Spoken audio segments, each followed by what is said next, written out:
Hello and a very warm welcome. तो इस video में हम बात करने जा रहे हैं यूपीएससी 2026 के एक रोड मैप के ऊपर। रोड मैप का पर्पस ये है कि आपकी यूपीएससी 2026 की जो प्रिपरेशन है, जो आपकी पूरी की पूरी जर्नी है, वो सही रास्ते पे चले।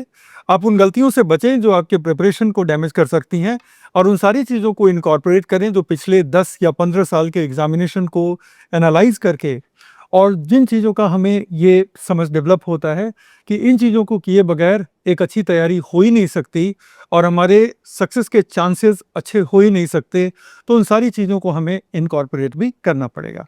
वीडियो थोड़ा लंबा हो सकता है, पहले मैंने सोचा था कि इसको लाइव करेंगे, लेकिन आज ऑलरेडी 30 मई 2025 है, और मैं ये चाहता हूँ कि आज से ठीक 2 दिन के बाद, मतलब कि 1 जून 2025 से आप बिल्कुल 100% कमिट हो जाएं यूपीएससी 2026 के लिए। क्योंकि अब ऐसा है कि यूपीएससी ने 2026 का एग्ज़ाम कैलेंडर रिलीज़ कर दिया है, और एग्ज़ाम कैलेंडर को अगर देखा जाए तो हम बिल्कुल क्लियर हो जाते हैं कि फॉर्म जो है वो 14 जनवरी 2026 को ओपन हो जाएगा। मतलब इस डेट से आप यूपीएससी सिविल सर्विस एग्जामिनेशन 2026 का फॉर्म फिलअप कर सकते हैं। हमारा प्रीलिम एग्जामिनेशन होने जा रहा है 24 मई 2026 को। इसका मतलब क्या है कि प्रीलिम को अब लेस देन 1 ईयर का समय रह गया है, और मेन एग्जामिनेशन स्टार्ट हो रहा है 21 अगस्त 2026 से। तो दो चीज़ें जो बिल्कुल यहाँ पे क्लियर दिख रही हैं कि प्रीलिम और मेन के बीच 3 महीने का भी गैप नहीं छोड़ा है, और दूसरी बात ये कि यहाँ पर प्रीलिम और मेन के बीच आपके पास तकरीबन 15 मंथ्स का, प्रीलिम और मेन नहीं, अभी और मेन के बीच आपके पास 15 मंथ्स का टाइम है। तो अब कैलेंडर हमारे सामने है, और मुझे ये पता है कि इस वीडियो को देखने वाले ज़्यादातर कैंडिडेट अपने 2026 के अटेम्प्ट को लेकर के ऑलरेडी सीरियस हो चुके हैं। तो कुछ चीज़ें ऐसी भी होंगी जो आपको पता होगा, क्योंकि आप सीरियस हो चुके हैं तो इट इज़ ऑब्वियस कि वो चीज़ें आपको पता होंगी, लेकिन फिर भी एज अ टीचर उन चीज़ों को मैं थोड़ा सा रिपीट कर दूंगा। उसके बाद हम टाइम कैलेंडर डिस्कस करेंगे, उसके बाद हम इंडिस्पेंसिबल रिसोर्सेज को डिस्कस करेंगे, और उसके बाद प्रिपरेशन में किन चीज़ों का ध्यान रखना है, किस तरह के सपोर्ट, किस तरह के इवैल्यूएशन की ज़रूरत पड़ेगी, उन चीज़ों की भी चर्चा होगी। और इस पूरे साल में मेरे वीडियो, मेरे लाइव सेशन और मेरी क्लासेस के ज़रिए इस पूरे रोड मैप में बहुत सारे ऐसे मौके आएंगे जहां पर हम फाइनल डिटेल्स की भी बात करेंगे, बहुत बारीकियों में भी जाएंगे, लेकिन हमारे पास कम से कम अभी एक रोड मैप होना ही चाहिए, जिससे कि हमारी तैयारी 1 जून 2025 से प्रॉपरली स्टार्ट हो जाए। ये मानते हुए कि अभी तक आपकी कुछ तैयारी चल रही होगी, लेकिन मैं कह रहा हूँ प्रॉपरली हमारी तैयारी स्टार्ट हो जाए। तो बेसिकली हम क्या क्या कवर करने जा रहे हैं आज। सबसे पहली चीज़ हम कवर करेंगे बेसिक प्रिंसिपल्स। वो क्या ऐसी चीज़ें हैं जो नहीं बदलती किसी भी यूपीएससी सक्सेसफुल कैंडिडेट के लिए। बहुत सारी चीज़ें यूट्यूब पे फ्लोट करती रहती हैं, बहुत सारे शॉर्टकट आपसे शेयर किए जाते हैं, बहुत सारे टॉपर स्टॉक होते हैं, और अक्सर क्या होता है कि हम हर एक चीज़ जो यूट्यूब पे देखते हैं, हर एक चीज़ जो हम किसी को बोलते हुए सुनते हैं, उसको हम सीरियसली ले लेते हैं।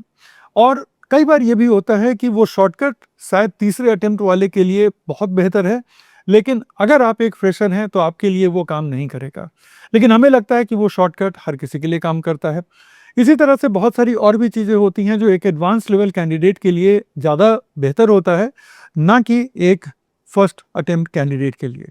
तो हम बात करेंगे बेसिक प्रिंसिपल्स की, उसके बाद हम बात करेंगे यूपीएससी कैलेंडर 2026 के अनुसार हमारा प्रिपरेशन कैलेंडर क्या होना चाहिए। ठीक है, हमारा प्रिपरेशन कैलेंडर क्या हो। अच्छा, अगर अभी तक मैंने बोला नहीं है ऑलरेडी, तो प्लीज़ इस चीज़ को मान ही लीजिए कि मेरी सारी वीडियो में, मेरी सारी लाइव सेशन में आप नोटबुक और पेन के साथ ही बैठेंगे, और आपको जहाँ भी ज़रूरत लगे वहाँ पे वीडियो को पॉज करके अपना नोट बनाते चलेंगे। अदरवाइज़ इस पूरे सेशन का आपके लिए कोई खास मतलब नहीं रह जाएगा, क्योंकि आप देखेंगे बहुत सारी चीज़ों को भूल जाएंगे और फिर वो आपके प्रिपरेशन का हिस्सा बनेगा नहीं। और अगर ये सलाह, ये रोड मैप आपके प्रिपरेशन का हिस्सा नहीं बनने जा रही है, तो फिर इस वीडियो को भी देखने का क्या फ़ायदा, है ना? इस वीडियो में कही हुई बातों का अगर हम अपने पूरे के पूरे तैयारी में समावेश नहीं कर पा रहे हैं, तो फिर इस वीडियो को देखने से सिर्फ इस चैनल को व्यूअरशिप मिल रहा है, इस वीडियो को व्यूअरशिप मिल रहा है, आपका प्रिपरेशन में कोई खास भला नहीं हो रहा है। तो इसलिए मैं चाहूँगा कि इस वीडियो को एक ओरिएंटेशन क्लास के रूप में लिया जाए, एक इंट्रोडक्शन क्लास के रूप में लिया जाए। आप ये इमेजिन कीजिए कि मैं आपके सामने बैठा हूँ, खड़ा हूँ, और मैं आपको 2026 की स्ट्रैटेजी बता रहा हूँ। जब आप इस स्ट्रैटेजी को केयरफुली ऑब्जर्व करेंगे तो बहुत सारी चीज़ें आपको लगेंगी कि हाँ, हम ये इम्प्लीमेंट कर रहे हैं। अच्छी बात है अगर आप उसको इम्प्लीमेंट कर रहे हैं, लेकिन बहुत सारी चीज़ें नई भी आएंगी यहाँ पर। तो उन नई चीज़ों को आप कैसे अपने तैयारी का एक हिस्सा बना सकते हैं, उस पर आपको थोड़ा सोचना पड़ेगा, उसके लिए टाइम और एनर्जी डिवोट करनी पड़ेगी। तो दूसरा जो है हमारा प्रिपरेशन का कैलेंडर, जो दूसरी चीज़ हम डिस्कस करने जा रहे हैं। तीसरा, एसेंशियल रिसोर्सेज। एसेंशियल रिसोर्सेज का मतलब है वैसे रिसोर्स जो आपके लिए बिल्कुल अनिवार्य हैं, जिनको देखे बगैर आपको एग्ज़ाम में नहीं जाना चाहिए। तो ये हो गए हमारे एसेंशियल रिसोर्सेज। इसके बाद हम आज देखने जा रहे हैं कि कैसे अध्ययन और अभ्यास का संतुलन आपके लिए पहले दिन से बहुत ज़रूरी है। क्योंकि अगर आप परीक्षा को ध्यान में रखते हुए अभ्यास नहीं कर रहे हैं, तो आप अध्ययन तो कर रहे हैं लेकिन तैयारी नहीं हो रही है। तो कैसे ये संतुलन हम बनाए रखें, और लास्टली हम यहाँ पर यह भी देखेंगे कि क्या क्या आपको सपोर्ट सिस्टम की ज़रूरत पड़ने वाली है। तो ये बस 5 चीज़ों को हम ध्यान में रखेंगे, जिसमें आपका रोड मैप, एसेंशियल जो रिसोर्सेज हैं वो, और अध्ययन और अभ्यास का बैलेंस सबसे ज़्यादा इम्पॉर्टेंट रहेगा। लेकिन हम बात शुरू कर रहे हैं उन 10 बहुत बेसिक प्रिंसिपल से, जिसके बगैर UPSC civil service examination clear नहीं होता। और उसके भी पहले मैं आपको ये बताने नहीं जा रहा हूँ, बल्कि मैं आपको ये रिमाइंड करना चाहता हूँ कि तैयारी करना आपका उद्देश्य नहीं है, ठीक है? तैयारी आपका उद्देश्य नहीं हो सकता, क्योंकि तैयारी तो आप ऑलरेडी कर रहे हैं, ठीक है? सफलता आपका उद्देश्य होना चाहिए। और अगर सफलता आपका उद्देश्य है, तो आपको हमेशा अपने आप से ये पूछना पड़ेगा कि ये जो काम हम कर रहे हैं, ये जो वीडियो हम देख रहे हैं, ये जो किताब हम पढ़ रहे हैं, ये जो नोट हम बना रहे हैं, वो मेरी पूरी की पूरी सफलता की जर्नी में कहाँ पर और कैसे ये सहायक होने जा रही है। आपको अपने आप से हर बार पूछना पड़ेगा। बेसिकली अगर मैं कहूँ तो आपको हर चीज़ के पहले अपने आप से सवाल करना होगा कि ये मैं क्यों कर रहा हूँ, ठीक है? या ये मैं क्यों कर रही हूँ, राइट? Start with Y. अगर आप डेली कंपाइलेशन भी पढ़ रहे हैं करंट अफेयर का, तो आप पूछिए कि मैं क्यों कर रहा हूँ इस चीज़ को। क्या इससे प्रीलिम में मुझे कोई क्वेश्चन मिलने वाला है? और उस नज़रिए से आपको देखना पड़ेगा कि प्रीलिम में इससे मिलते जुलते सवाल कितने पूछे गए हैं। अगर प्रीलिम में उससे मिलते जुलते, दूर दूर तक मिलते जुलते कोई सवाल नहीं पूछे गए हैं, तो इट मीन्स कि उसको कुछ हद तक लाइकली लिया जा सकता है। मैं नहीं कहूँगा कि बिल्कुल छोड़ दिया जाए, लेकिन कुछ हद तक लाइकली लिया जा सकता है। इसी तरह से अगर हम बात करें कि आप कोई नोट्स बना रहे हैं, तो आप टॉपिक का नोट्स ना बनाएं, बल्कि उस टॉपिक पर पूछे जाने वाले जो संभावित प्रश्न हैं, उन संभावित प्रश्नों से जुड़े हुए जो आयाम हैं, उन आयामों पर बस आप उतने ही पॉइंट का नोट बनाएं जितने पॉइंट को आप आंसर में यूज कर सकते हैं। लेकिन ये तो तब होगा जब हमेशा कुछ भी करने के पहले आप अपने आप से ये कारण पूछेंगे कि ये हम कर ही क्यों रहे हैं, तब। और दूसरी बात ये कि जो सफलता का एक मोटा, ठीक है ना, सफलता का जो एक मोटा फॉर्मूला है, उसमें 4 पिलर चाहिए होते हैं। अगर वो 4 पिलर आपने एक साथ बना लिए, ठीक है, वो 4 पिलर अगर आपने एक साथ बना लिए, तो मुझे लगता है कि आप सफलता से बहुत दूर नहीं हैं। कम से कम आप सफलता की सही सड़क पर तो हैं ऑलरेडी, और अगर उस पर आप चलते रहे उस सही सड़क पर, तो सफलता से आप बहुत दूर नहीं रहेंगे, और आपका जो भी अटेम्प्ट होगा उस अटेम्प्ट को आप अपना बेस्ट पॉसिबल अटेम्प्ट के रूप में देख पाएंगे। तो कुछ चीज़ें हैं सफलता के लिए जो मेरा पर्सनल फॉर्मूला है, क्लास में भी कई बार शेयर किया है। सबसे पहली बात है कि आपकी योजना और आपकी स्ट्रैटेजी जो है वो सही होनी चाहिए, और कोशिश कीजिएगा कि योजना और स्ट्रैटेजी के लेवल पर आप किसी अनुभवी व्यक्ति से मार्गदर्शन लें।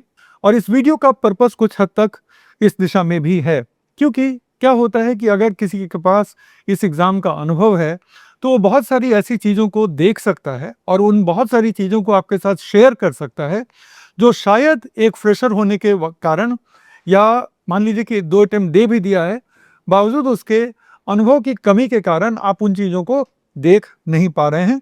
तो इसलिए बहुत ज़्यादा ज़रूरी है कि आपकी शुरुआत सही योजना और सही रणनीति के साथ हो। दूसरा जो है उसको मैं कहता हूं गहन और नियमित प्रयास। कि जब भी आप कुछ पढ़ें तो आप अपने आप से ये वादा करें कि हम इस देश के एक बहुत मुश्किल एग्जामिनेशन के लिए तैयारी कर रहे हैं। इस एग्जामिनेशन में बहुत सारे लोग बहुत अच्छी तैयारी के साथ आते हैं, कई वर्षों की तैयारी के साथ आते हैं, इसलिए मेरी जो भी पढ़ाई होगी वो सुपरफिशियल नहीं होगी। अगर ये तय हो गया है कि ये 5 पेज मुझे पढ़ने ही हैं और ये 5 पेज इस टॉपिक पर सर्वश्रेष्ठ 5 पेज हैं, जिसके बाद इस टॉपिक पर अगर कोई क्वेश्चन मुझसे पूछा जाता है और वो क्वेश्चन मुझे आता रहेगा, तो इसके लिए आपको जितने गहन तरीके से उसकी पढ़ाई करनी हो आप ज़रूर करें। और यहाँ पर गहन के साथ साथ आपको नियमित भी रहना पड़ेगा, आपको कंसिस्टेंट बनना पड़ेगा। तो निरंतरता, इन अदर वर्ड्स कंसिस्टेंसी, एक बहुत ज़रूरी चीज़ है। और गहन का मतलब यहाँ पर मेरा है इंटेंसिटी, कि आपके प्रयास इंटेंस होने चाहिए, आपके प्रयास कंसिस्टेंट होने चाहिए। तीसरी बात आती है स्वमूल्यांकन। एक पॉइंट के बाद आपको किसी भी एक्सटर्नल मूल्यांकन पर आधारित नहीं रहना चाहिए, क्योंकि अच्छी क्वालिटी का मूल्यांकन बहुत ही मुश्किल होगा, बहुत ही मुश्किल होगा प्राप्त करना। मैं आपको एग्जाम्पल देता हूं और आप समझ जाएंगे। आपकी अपेक्षा मुझसे या किसी भी सीनियर टीचर से ये होगी कि हम आंसर लिखें और सर हमारा आंसर देख लें, सर हमें आंसर पर फीडबैक देते हैं। लेकिन दिक्कत यहाँ पे ये आती है कि सर के अटेंशन के लिए, सर का ध्यान आकर्षित करने के लिए आपके अलावा 1000 से अधिक बच्चे प्रयासरत हैं, और अगर सर 1000 से अधिक बच्चों के आंसर को देख करके, बारीकी से पढ़ करके और उस पर अगर आपको फीडबैक दें, तो फिर सर अपनी प्राथमिक भूमिका जो एक शिक्षक की है उसके साथ वो न्याय नहीं कर पाएंगे। तो तरीका क्या होता है? बैक इन द डे, पहले की बात है जब टेस्ट सीरीज बहुत कम होते थे, मेंटरिंग जैसी चीज बिल्कुल नहीं होती थी, तो किन लोगों का सिलेक्शन होता था? उन लोगों का सिलेक्शन होता था जो मॉडल आंसर देख करके कुछ हल्के फुल्के मूल्यांकन के बाद वो सही रास्ते को समझ लेते थे, और उसके बाद अपने द्वारा लिखे गए हर आंसर को वो स्वमूल्यांकित करते थे कि ये ठीक जा रहे हैं कि नहीं। अगर किसी ने आपको 5-10 आंसर पर भी फीडबैक दे दिया, 5-10 टेस्ट पेपर पर नहीं, 5-10 आंसर पर भी अगर किसी ने आपको फीडबैक दे दिया, और अगर आप एक सिंसियर और एक मेहनती स्टूडेंट हैं, तो आप यकीन रखिए कि उसके बाद आप स्वमूल्यांकन कर सकेंगे, बशर्ते कि हर फीडबैक में जो बात कही गई है उसका आप देन एंड देयर सुधार कर रहे हैं और अपने आप से यह वादा कर रहे हैं कि अब ये वाली गलती हम दोबारा नहीं करेंगे। और अगर 10 बार आपको फीडबैक दे दिया गया और 10 फीडबैक में आपकी 30 गलतियां निकल गई, और आपने उन गलतियों को फिक्स किया और आपने ये तय कर लिया कि अब आइंदे से ये वाली गलती कभी नहीं होने वाली, कभी नहीं मतलब कभी नहीं होने वाली, तो आप समझिए कि आप स्वमूल्यांकन के फील्ड में काफ़ी आगे बढ़ चुके हैं। और अगर आपने स्वमूल्यांकन अच्छे से करना सीख लिया, तो आप किसी भी कॉम्पिटिटर की तुलना में बहुत ही आगे तेजी से चलते चले जाएंगे, जब तक कि आप एक एक्सटर्नल डिपेंडेंसी बना के रखेंगे कि कोई और ही मेरी गलतियों को ढूंढे। तो मुझे लगता है कि किसी भी एक स्टूडेंट जिसको बिल्कुल आंसर लिखना नहीं आता, उसके आंसर में भी 25-30 ही गलतियां निकल पाएंगी। और अगर उन 25-30 गलतियों को हम पकड़ करके और उसमें हम सुधार कर सकें और वो सुधार निरंतर होता रहे इन अ वे कि हम सेम वाली गलती दोबारा नहीं करें। नई गलती कर लें, लेकिन सेम गलती अगर हम दोबारा नहीं करें, तो ये 4 चीजें, सही योजना और रणनीति, गहन, इंटेंस और नियमित मतलब कंसिस्टेंट प्रयास आप करते रहें। प्रयास बहुत सारी चीज़ों को मिला करके बनता है। जब आप क्लास अटेंड करते हैं ऑनलाइन या ऑफलाइन, वो भी आपके प्रयासों में शामिल है। जब आप बैठ करके पढ़ाई कर रहे हैं, घर पे स्वाध्याय कर रहे हैं, तो वो भी आपके प्रयासों में शामिल है। जब आप किसी आंसर को लिख रहे होते हैं, वो भी आपके प्रयासों में शामिल है। अगर आप ऑब्जेक्टिव क्वेश्चन सॉल्व कर रहे होते हैं पीटी के लिए, वो भी तो आपका प्रयास है। तो प्रयास में सब कुछ शामिल है। तैयारी में जो कुछ आप कर रहे हैं, वो सब आपके प्रयासों का हिस्सा है। प्रयास सिर्फ अध्ययन मात्र नहीं है, अभ्यास भी प्रयास है। ठीक है, तो उसमें एक निरंतरता भी चाहिए और उसमें एक इंटेंसिटी भी चाहिए। और तीसरा, शुरू के गाइडेंस के बाद मतलब स्वमूल्यांकन, आप कह सकते हैं कि शुरुआती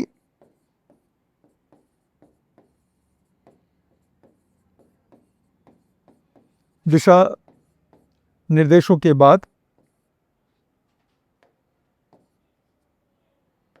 शुरुआती दिशा निर्देशों के बाद ही सही, लेकिन एक बार आपको शुरुआती दिशा निर्देश मिल गए, उसके बाद स्वमूल्यांकन बहुत ज़रूरी है और निरंतर सुधार कि हम जो भी लिख रहे हैं, पहले से हम क्या बेहतर कर पा रहे हैं। तो ये आपके पास जज्बा होना चाहिए। अगर आप ये 4 चीज़ों को साध लेते हैं, अगर आप इन 4 चीज़ों को कर पाते हैं, तो फिर आप एक अच्छे रास्ते पर निकल गए हैं। और अब हम आते हैं उन 8-10 सिद्धांतों पर, जो कि आपकी तैयारी के बेसिक कह लीजिए कि फाउंडेशन बनेंगे। और जो सबसे पहला सिद्धांत है, वो ये है कि यूपीएससी की जर्नी में शॉर्टकट नहीं होते। दूसरे शब्दों में कुछ एग्जाम्पल देके बता दूं कि किन शॉर्टकट की बात कर रहा हूं, किन शॉर्टकट से हम अपने आप को ठगते हैं। हमारा समय जा रहा है, लेकिन उससे वो आउटपुट नहीं निकल पा रहा है। फॉर एग्जाम्पल, आप मंथली कंपाइलेशन करें या एक स्तरीय न्यूज़पेपर पढ़ें, दोनों में से कुछ भी करें, समय लगता है। एक अच्छा मंथली कंपाइलेशन आज की डेट में कम से कम 150 पेजेस का होता है। 150 पेजेस को पढ़ना 150 पेजेस को पढ़ना टाइम लेता है ना। तो हम अक्सर ये सोचते हैं कि न्यूज़पेपर पढ़ने की बजाय हम क्यों ना न्यूज़पेपर पर एक डेली वीडियो देख लें। आप देख तो लेंगे, ठीक है, आप देख तो लेंगे, लेकिन फिर अगर कल ही उस पर हम कोई सवाल आपसे पूछ लें, तो उस सवाल में आप उलझ जाएंगे। तो इसका मतलब है कि आपने समय भी दिया, अटेंशन भी दिया, लेकिन हुआ क्या कि उसका आउटपुट हमें मिला नहीं। इसी तरह से हम न्यूज़पेपर को छोड़ देते हैं और फिर हम कोशिश क्या करते हैं कि हम मंथली कंपाइलेशन से कर लेंगे। इस साल के ही क्वेश्चन को आप उठा करके देख लीजिए, पिछले साल के क्वेश्चन को उठा के देख लीजिए और उसके पिछले साल के आप मंथली कंपाइलेशन को देख लीजिए। आप देखेंगे कि ज़्यादातर क्वेश्चन जो करंट पर आधारित थे, वो मंथली कंपाइलेशन के रेंज के बाहर थे। यही हालत मेंस के पेपर 2-3 में होती है। तो फिर हम शॉर्टकट लेते हैं, उस पर भी टाइम देते हैं, लेकिन होता क्या है, होता यह है कि उसका हमें आउटपुट मिलता नहीं है। तो कोई शॉर्टकट नहीं होनी चाहिए। दूसरी बात जो मैंने ऑलरेडी बता दी है कि तैयारी बाद में होगी, लेकिन जो भी तैयारी होगी वो योजनाबद्ध तैयारी ही होनी चाहिए। आपको पता होना चाहिए कि हम ये अगर कर रहे हैं, तो ये हमारी पूरी की पूरी योजना में कहाँ फिट हो रही है। मिसाल के तौर पे, अगर आप आज मेरे ही किसी एरिया का एनवायरनमेंट का कोई चैप्टर पढ़ रहे हैं, तो आपको ये पता होनी चाहिए कि मेरे पूरे के पूरे स्कीम ऑफ थिंग्स में ये कहाँ जाके फिट हो रहा है और ये प्रयास मेरा कितने दिनों में फिनिश हो जाना चाहिए। मिसाल के तौर पे अगर आप एनवायरनमेंट कर रहे हैं तो आपको डे 1 को पता होना चाहिए कि कितनी क्लासेस में या कितने सिटिंग में ये मेरा पूरा होने जा रहा है और क्या ये मेरी बनी हुई योजना के अनुरूप है या नहीं है। और उसके बाद जो मैंने हाल फिलहाल में जो चीज़ें नोटिस की हैं मेंस के क्वेश्चन को देखते हुए, देखो प्रीलिम इम्पॉर्टेंट है, प्रीलिम में रिजेक्शन भी बहुत होता है और ख़ास तौर पे अगर आप हिंदी मीडियम के स्टूडेंट हैं तो रिजेक्शन का रेशियो थोड़ा और भी बढ़ जाता है। कारण बहुत सारे हैं, इस वीडियो में अगर बात करेंगे तो थोड़ा विषयांतर हो जाएगा। लेकिन इतना मान के चलिएगा कि प्रीलिम और ख़ास तौर पे मेंस में जिस चीज़ को एग्जामिनर रिवॉर्ड करता है वो है गहन। गहन का मतलब इंटेंस एंड सूक्ष्म, मीन्स क्लोज, काफी बारीकी से जाकर के, ठीक है ना, अध्ययन। आप वर्ड्स पर ध्यान देंगे, आप किसी एग्जाम्पल पर ध्यान देंगे तो उसको हम सूक्ष्म अध्ययन कहते हैं। वही एक एग्जाम्पल चूक गए, उसी एग्जाम्पल पर क्वेश्चन आ गया तो फिर हम मुश्किल में पड़ जाते हैं। वही एग्जाम्पल को अगर मेंस में यूज़ करना पड़ा, वो फैक्ट हम नहीं याद कर पा रहे हैं, वो फिगर हम याद नहीं कर पा रहे हैं, फिर हमारे मेंस के क्वेश्चन में वो बात नहीं बनती है। तो गहन और सूक्ष्म अध्ययन यूपीएससी के हर स्टेज में रिवॉर्ड किया जाता है और अगर उस तरह से अध्ययन करने के आप अभ्यस्त हो गए तो ये भी मान के चलिएगा कि उस तरह के अध्ययन को आप इंटरव्यू में भी बहुत अच्छे से अपने फेवर में यूज़ कर सकते हैं। दो सोर्सेज को लेकर के बात हो जाए। पहला कि स्टैंडर्ड बुक्स को पढ़ना अनिवार्य है। स्टैंडर्ड बुक्स में क्या क्या आता है मैं यहीं पे बता दूं। सबसे पहले अगर हम बात करें तो हिस्ट्री की एनसीईआरटीज स्टैंडर्ड हैं। ये या तो आप खुद से कर लें या एक टीचर की हेल्प से कर लें, लेकिन कर लें, ठीक है। हिस्ट्री की अगर एनसीईआरटी की हम बात करते हैं तो 11th-12th की एनसीईआरटी तो एकदम से अनिवार्य है, लेकिन अगर आप स्कूल के दिनों की भी हिस्ट्री पढ़ लें तो एक अच्छा पिक्चर बन जाता है और उस पिक्चर की वजह से क्या होता है कि फिर आप क्वेश्चन के बहुत सारे डायमेंशन को आप अप्रिसिएट कर पाते हैं। तो प्रयास कीजिएगा कि अगर आपके पास समय हो, और जो कि है अभी, तो आप स्कूल के हिस्ट्री की क्लासेस, हिस्ट्री की किताबों से आप स्टार्ट करिएगा। जब जूनियर स्कूल की किताबों को देखेंगे तो वो सोशल स्टडीज़ के अंदर हिस्ट्री के चैप्टर्स होंगे, लेकिन वो ज़रूरी होगा करना। इसी तरह से अगर हम बात करें ज्योग्राफी में 9th से लेकर के 12th तक की एनसीईआरटी की होनी चाहिए। फिर अगर हम बात करें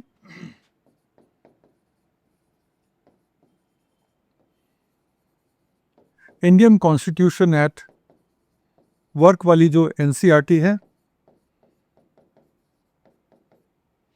ये आपको करना चाहिए। फिर 11th की इंडियन इकोनॉमी, भारतीय अर्थव्यवस्था की जो किताब है, वो आपको किया होना चाहिए। सिलेक्टेड चैप्टर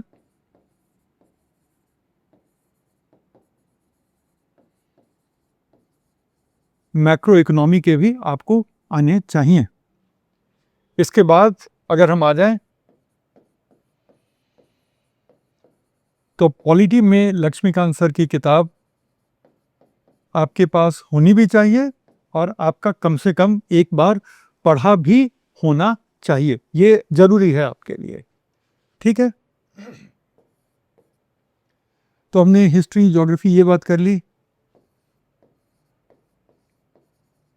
साइंस में आप चाहे जो कर लें, 9th एंड 10th की साइंस की बुक आपकी पढ़ी होनी चाहिए। जूनियर स्कूल की बुक अगर आप इग्नोर भी कर देते हैं तो 9th और 10th की साइंस की बुक पढ़ना काफ़ी एसेंशियल है। और इसके अलावा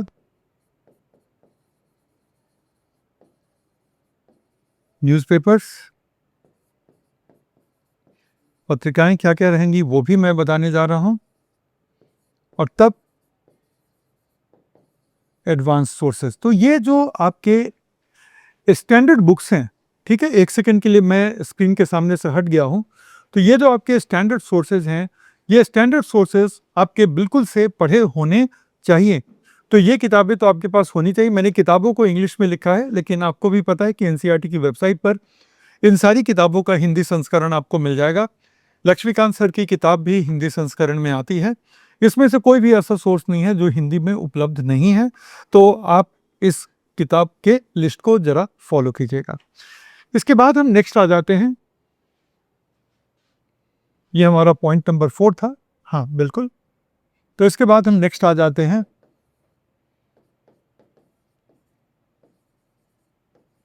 एडवांस सोर्सेस। एडवांस सोर्सेज वो होते हैं जिनको बेसिक सोर्सेज या कह लीजिए कि स्टैंडर्ड सोर्सेज के बाद पढ़ना होता है। तो उनको हम एडवांस्ड सोर्सेज का नाम देते हैं। एडवांस सोर्सेज क्या क्या होंगे? एडवांस सोर्सेज में सबसे पहले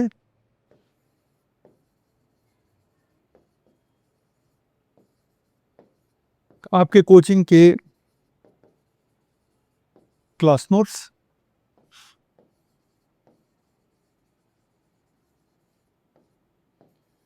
कोचिंग के प्रिंटेड या पीडीएफ नोट्स। क्लास नोट्स वो हुआ जो आपने क्लास के दौरान आपने अपनी नोटबुक में लिखा है, वो आपका क्लास नोट हो गया। और अगर आप ऑफलाइन में हैं तो आपको प्रिंटेड मिल रहा होगा, अगर आप ऑनलाइन में हैं तो आपको पीडीएफ मिल रहा होगा। तो ये दूसरा एडवांस सोर्स है। और तीसरा, अलग अलग भिन्न भिन्न संकलन जो कंपाइलेशंस होते हैं, एक सप्लीमेंट के रूप में उनकी ज़रूरत होती है। मैं बिल्कुल नहीं कहना चाहता कि जो कंपाइलेशंस हैं वो किसी काम नहीं आते, लेकिन कंपाइलेशन तब काम आना बंद कर देते हैं जब आपने उसी को बेसिक या उसी को स्टैंडर्ड सोर्स मान लिया और आपने जो है कंपाइलेशन को ही बेस बना करके चला, आपने अपनी जर्नी की। तो उसके बाद क्या होता है ना कि आप एडवांस सोर्स को देख रहे हैं, लेकिन जब बेसिक से आपसे सवाल पूछे जाते हैं तो थोड़ी हो जाती है मुश्किल। इसके बाद जो मैं कहना चाहूँगा वो ये है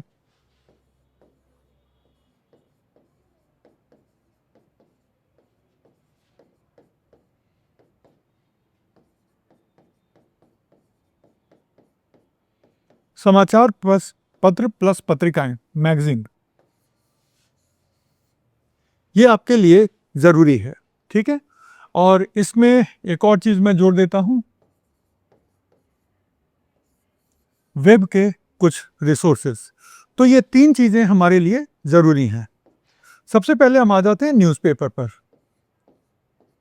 बहुत सर्वे करने के बाद भी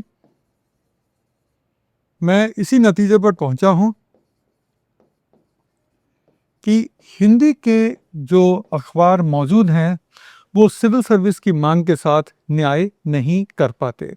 इसलिए मेरा रिकमेंडेशन ये होता है कि आपको अगर ज़्यादा आत्मविश्वास नहीं है अपनी अंग्रेज़ी पे, तो इंडियन एक्सप्रेस आपके पास होनी चाहिए। और अगर आपको आत्मविश्वास है तो हिंदू होना चाहिए। और अगर लगता है कि ये दोनों को पढ़ने में ही, समझने में ही बहुत ज़्यादा टाइम जा रहा है, ये भी मुमकिन है ना कि अगर इन्हीं को पढ़ने में या समझने में हमारा बहुत ज़्यादा टाइम जा रहा है, तो फिर आपको क्या करना चाहिए कि इन पर आधारित कोई समरी या इन पर आधारित कोई क्लास आपको ज्वाइन करनी चाहिए।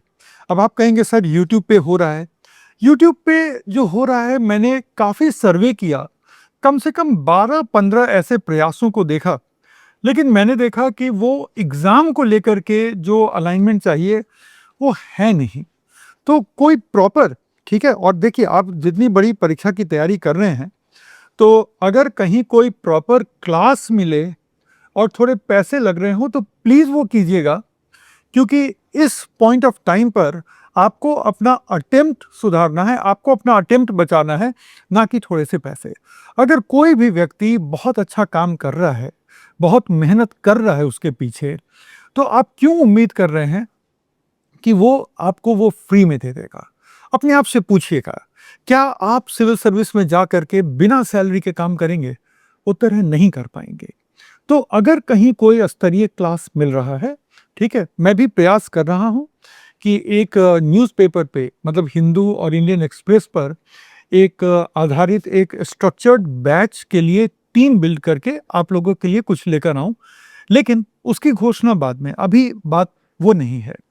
बात यह है कि या तो हम ये न्यूज़पेपर करें, या इन पर आधारित, इनको डेडिकेटेड हम कोई क्लास करें, वो हमारे लिए आवश्यक होगा। आवश्यक ही नहीं बल्कि अनिवार्य होगा। और मैं बहुत ही ज़्यादा गंभीरता के साथ इस प्रयास में हूँ कि आप लोगों के लिए इस तरह का एक कोर्स बनाया जाए और उस कोर्स के लिए एक अच्छी टीम रखी जाए, सो दैट कि मैं, क्योंकि जब मैं क्लास में ये बताता हूँ कि आप हिंदू में अगर कॉन्फिडेंस नहीं बन रहा है तो इंडियन एक्सप्रेस ही कर लीजिए, तो बहुत सारे बच्चों ने मुझे आकर के ये बोला है कि सर एक्सप्रेस भी नहीं होता, टाइम लगता है। और मैं इस चीज़ के फेवर में बिल्कुल नहीं हूँ कि न्यूज़पेपर को समझने में इतना टाइम लगा दिया जाए कि फिर वो करंट अफेयर का पर्पस न सर्व करके किसी और डायरेक्शन में हम चले गए। तो उन सारे बच्चों के लिए इस तरह की क्लास, क्योंकि मैंने यूट्यूब पे देख लिया, जो हो रहा है वो बताया जा रहा है, समझाया नहीं जा रहा है, और तैयारी नहीं हो रही है, बस आ करके लाइनों को अंडरलाइन कर देने को तैयारी नहीं कहते, ठीक है। चीज़ों को समझाना जो है वो थोड़ा सा आवश्यक होता है। तो इसलिए मैं देख रहा हूँ कि कितनी जल्दी मैं आप लोगों के लिए कुछ लेकर आ सकूं, लेकिन एक बार आता है तो वो घोषणा मैं कर दूंगा, लेकिन आप भी थोड़ा सा सर्च करेंगे। पत्रिकाएं बहुत ज़्यादा नहीं हैं। योजना,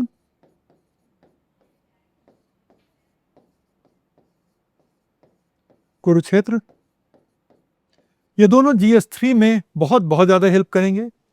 और हिंदू और इंडियन एक्सप्रेस जो हैं, ये आपको हेल्प करने वाले हैं हमारे पेपर 2 में, और प्रीलिम में काफ़ी ज़्यादा हेल्प करेंगे।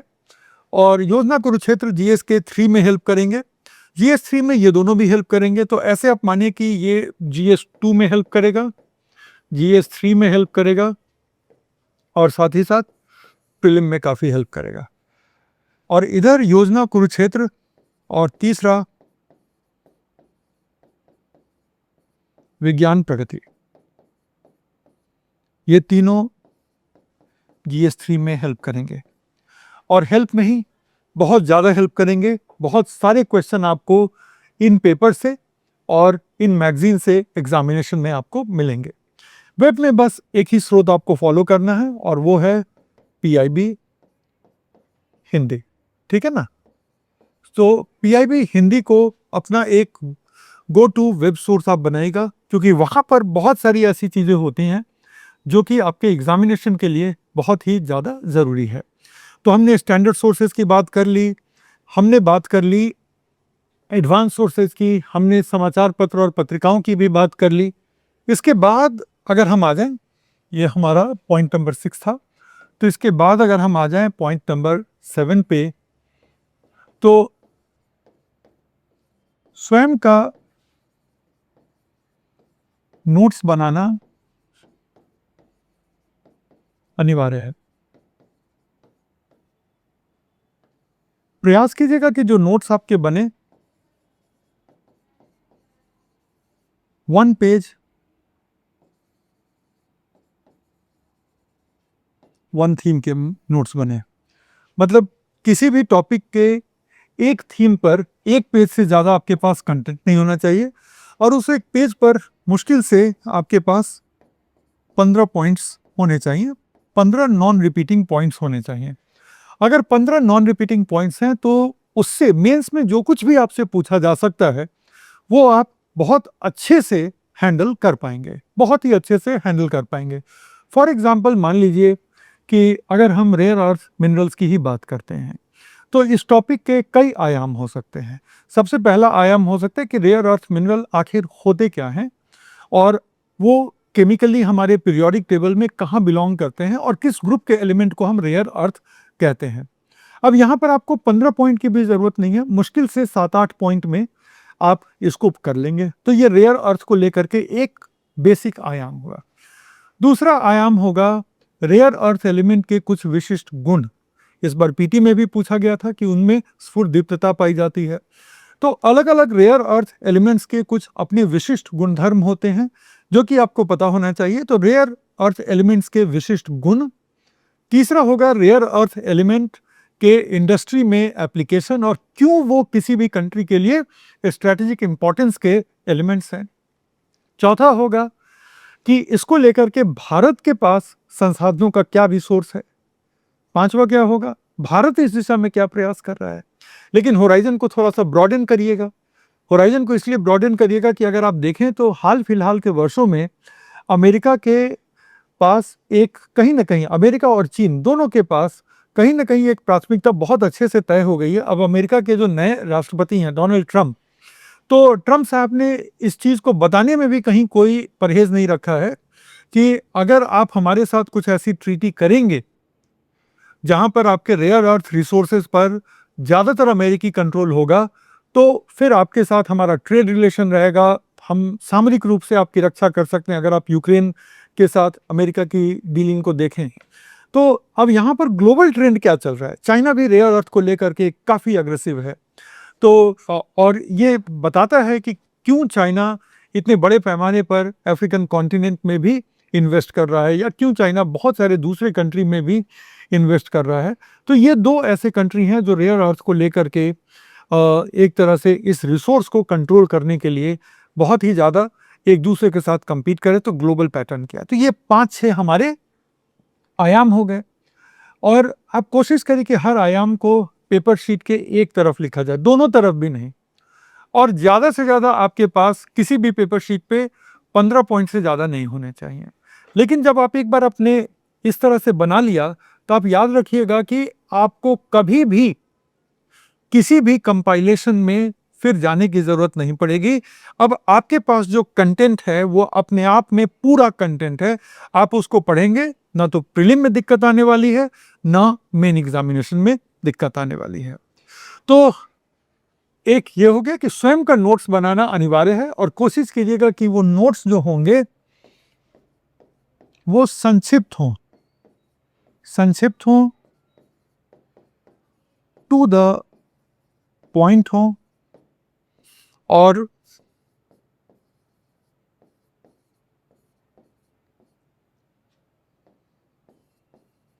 प्रमुख तथ्यों और एग्जाम्पल पर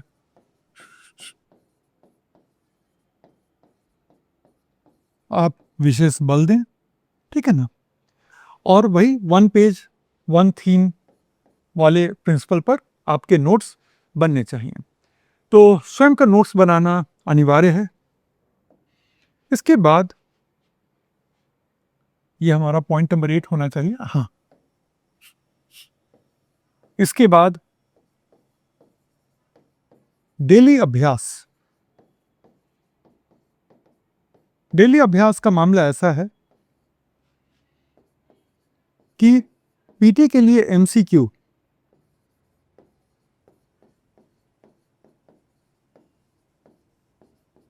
कम से कम 10 प्रतिदिन। तो ये 10 किन चीज़ों पर हम अभ्यास करेंगे?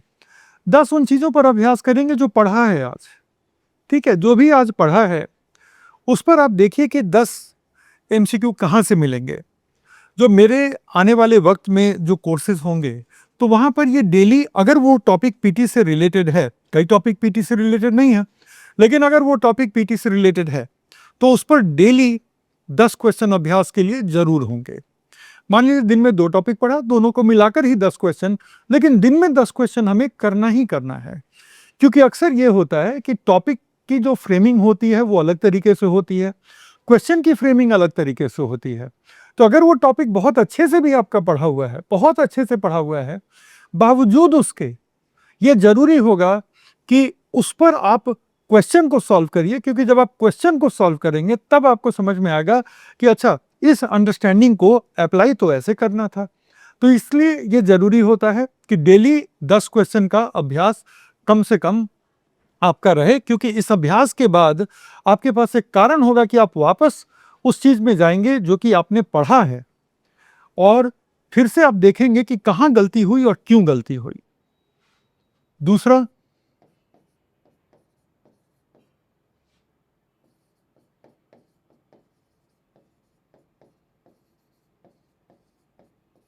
पीवाईक्यू को हल करना। जो टॉपिक पढ़ लिया, अब उस पर जो पीटी में क्वेश्चन आया है या उस पर जो मेंस में क्वेश्चन आया है उसको सेम डे करना है। बहुत दिनों के गैप के बाद नहीं करना है। बहुत दिनों के गैप के बाद कोई कारण ही नहीं रहता है कि हम उस टॉपिक में दोबारा इंटरेस्ट लेंगे। अभी पढ़ा है, अभी वो टॉपिक आपके दिमाग में ताजा है, तो उस पर पीवाईक्यू हल करके देखिए, ठीक है। और तीसरा,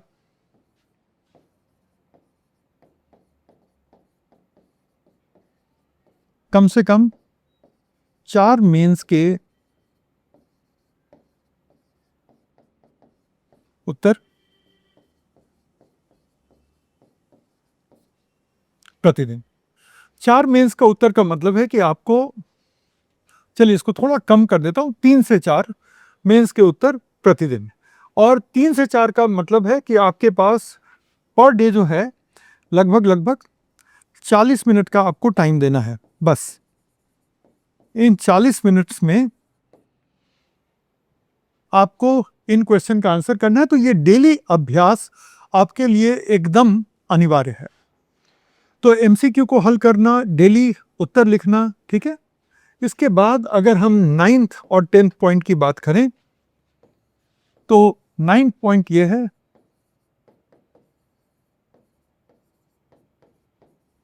स्वमूल्यांकन।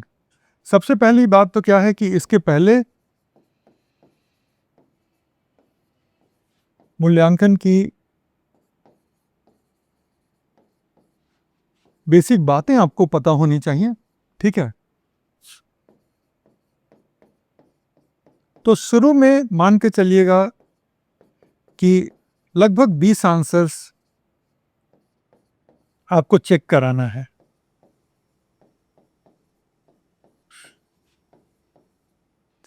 और 20 आंसर को चेक कराने के बाद फिर क्या है कि मॉडल आंसर या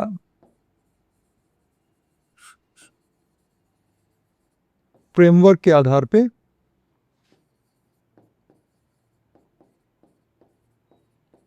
आपका स्व मूल्यांकन होना चाहिए, ठीक है। इसके बाद तो सबसे पहले तो मूल्यांकन में किन किन चीज़ों का ध्यान रखना है, आंसर की फ्रेमिंग कैसे करनी है, ये सारी चीज़ें आपको पता हों। और जब एक बार ये सारी चीज़ें पता हो गई, उसके बाद आप स्व मूल्यांकन मोड में जाएंगे और स्व मूल्यांकन के साथ साथ जो है सो निरंतर सुधार करेंगे। और जो आखिरी बात है उन बेसिक सिद्धांतों की जिसकी हम बात कर रहे थे, तो अगर आप 2026 की रेस में बने रहना चाहते हैं तो 12 आवर्स पर डे की तैयारी चाहिए। बहुत लोग कहते हैं 8 घंटे पढ़ता था, 10 घंटे पढ़ता था। तो आप एक बार जरा ये जाके देखिएगा कि कौन वाले अटेम्प्ट में वो 8 घंटे पढ़ते थे या 10 घंटे पढ़ते थे। और अक्सर आप पाएंगे कि वो तीसरे चौथे अटेम्प्ट में पढ़ते थे, ना कि अपने फर्स्ट अटेम्प्ट में पढ़ते थे। अब जब ये 12 घंटे पर डे की तैयारी हो रही है तो आपका प्रयास हमेशा ये होना चाहिए कि ये आपकी क्लासेस, अब आप कहेंगे कि सर हम क्लास लेने की नहीं सोच रहे हैं। आप कोशिश कीजिएगा कि अगर फ्रेशर हैं तो क्लास ले ही लीजिए। आपको इस एग्ज़ाम के बारे में अभी सारी चीज़ें नहीं पता होंगी, और इस एग्ज़ाम को क्लियर करना सिर्फ फैक्ट पर आधारित नहीं है। उन फैक्ट को कैसे यूज़ करना है वो ज़्यादा ज़रूरी बात होगी, बजाय इसके कि वो फैक्ट क्या हैं। आपको एक कॉन्सेप्ट भी बनाना पड़ेगा, अपने कॉन्सेप्ट के अराउंड एक बाउंड्री भी खींचनी पड़ेगी कि बस इतना अगर मुझे पता है तो ये मेरे लिए काफ़ी है। तो वो बहुत सारी चीज़ें होंगी जिनका आपको ध्यान रखना पड़ेगा, और बहुत सारे जटिल कॉन्सेप्ट होते हैं। जीएस में आप किसी भी बैकग्राउंड से आ जाएं, जीएस के 80% एरिया आपके लिए बिल्कुल नए होंगे। और अगर वो 80% एरिया आपके लिए बिल्कुल नए हैं तो आप उनके साथ कैसे हैंडल करेंगे? तो इसलिए मैं कहूँगा कि अगर फ्रेशर हैं तो आप क्लास ले सकते हैं, और अगर आप सीरियस हैं तो ऑनलाइन क्लास ले लीजिए, ठीक है? अगर आपको डिसिप्लिन की दिक्कत नहीं है तो आप बिल्कुल ऑनलाइन क्लास ले लीजिए, उसमें कहीं कोई आपको परेशानी नहीं आएगी। लेकिन क्लास लेने से आपकी जर्नी जो है थोड़ी सिंपल हो जाती है। वो जिद में मत पड़िएगा कि नहीं नहीं क्लास हमको नहीं करना है, ठीक है? और ये इसलिए नहीं कह रहा कि आप मेरी क्लास लीजिए या कुछ कीजिए, लेकिन आपको कहीं ना कहीं दिशा निर्देश की निरंतर एक स्ट्रक्चर्ड पढ़ाई की ज़रूरत पड़ेगी, जो बगैर क्लासेस के होती नहीं है, ठीक है? तो क्लासेस और सेल्फ स्टडी मिला करके, ठीक है, आपको 12 घंटे को टच करना है। प्रयास रखिएगा कि क्लासेस तकरीबन 6 घंटे की जाए और 6 घंटे की आपकी सेल्फ स्टडी हो। 12 से ज़्यादा ये 13 घंटे का मामला हो सकता है, उससे ज़्यादा ये होना नहीं चाहिए, क्योंकि फिर वो सस्टेनेबल नहीं रहेगा। चीज़ों को बैलेंस करना बहुत ज़रूरी है, ठीक है? अब हम आते हैं अगले सेक्शन पे। हमने 10 बेसिक सिद्धांतों की बात कर ली जो किसी भी बिगिनर के लिए बहुत ज़रूरी है। अब हम आते हैं कैलेंडर ऑफ प्रिपरेशन। तो आपकी तैयारी का कैलेंडर क्या होना चाहिए?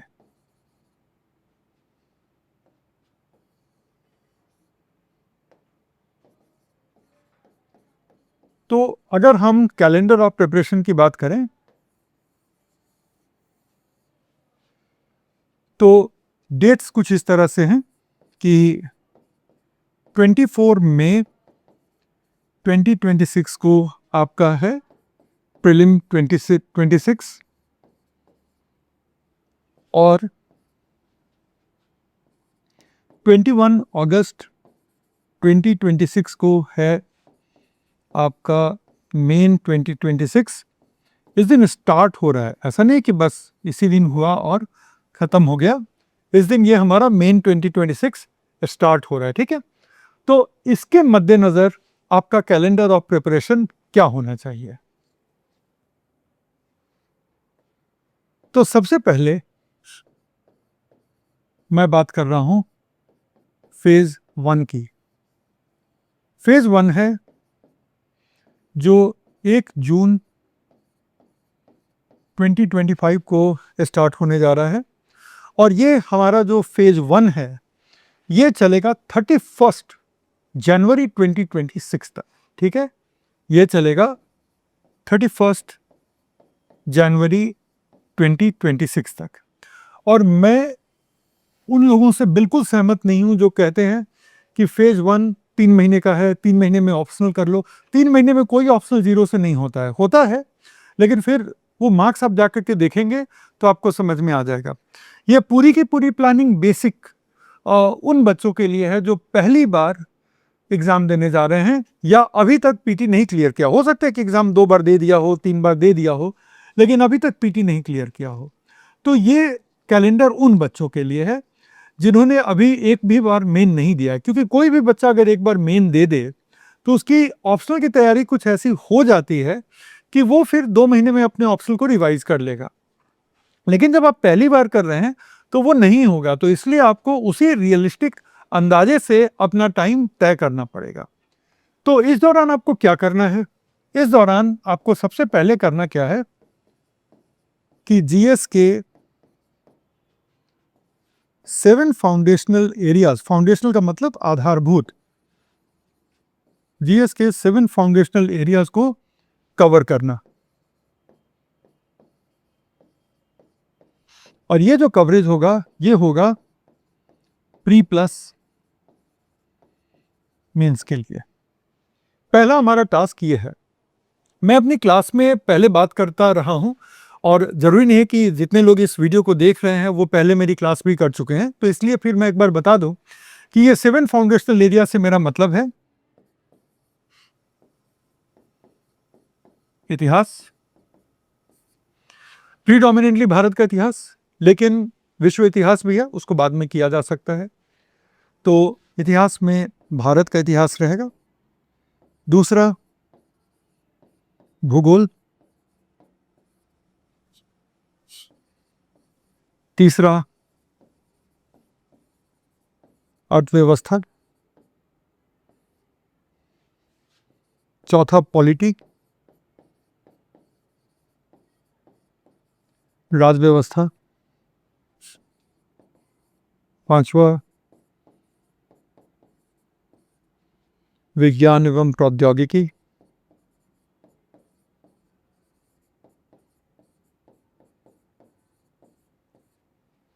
छठा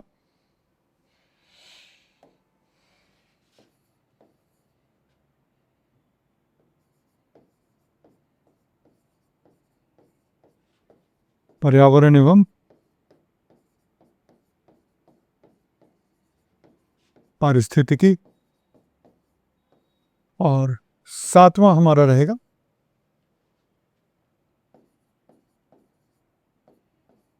समसामयिकी।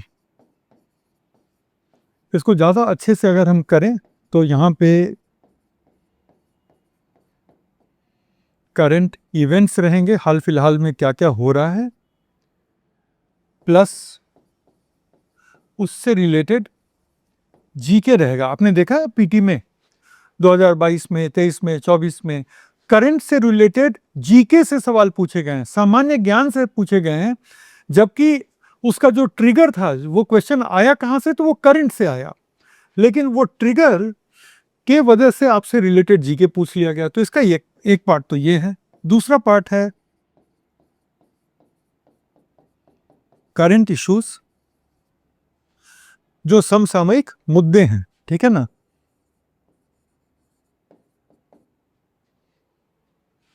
और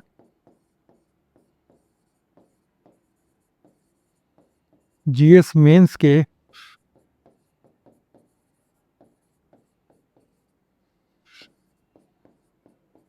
टॉपिक्स के अनुसार, जीएस मेंस के सिलेबस में जो टॉपिक दिए हुए हैं उनके अनुसार उनका विश्लेषण। तो इस तरह से समसामयिकी होनी चाहिए।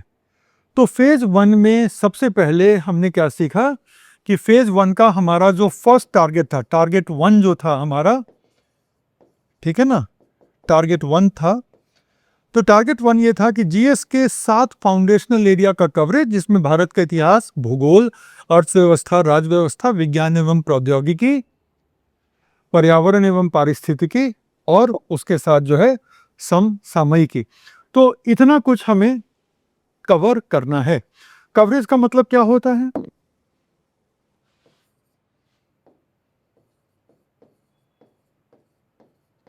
कवरेज का मतलब होता है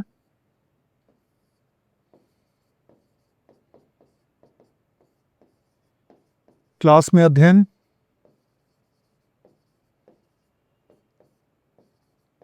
या कुछ टॉपिक हैं जो फैक्चुअल हैं तो उनका सीधा नोट्स या मटेरियल से अध्ययन कीजिएगा। इसके बाद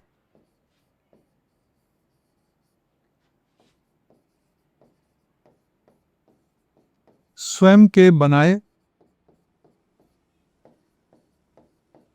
संक्षिप्त नोट्स, ठीक है, खुद के बनाए हुए संक्षिप्त नोट्स, लेख मत लिखिएगा, ठीक है। बहुत लंबे लंबे नोट्स जैसा कि हम बीए वगैरह में बनाते हैं, भूल के भी मत बनाएगा, वो यूपीएससी में कभी भी काम नहीं आएगा। और अपने ही बनाए हुए नोट्स को आप बार बार भूलते रहेंगे, और अपने ही बनाए हुए नोट्स में बहुत चीज़ों को बार बार ढूंढना पड़ेगा। तो स्वयं के बनाए संक्षिप्त टू द पॉइंट नोट्स कैसे बनाना है, पहले वाले हिस्से में हम लोग बात कर चुके हैं। तो स्वयं के बनाए हुए संक्षिप्त नोट्स होंगे, ठीक है। उसके बाद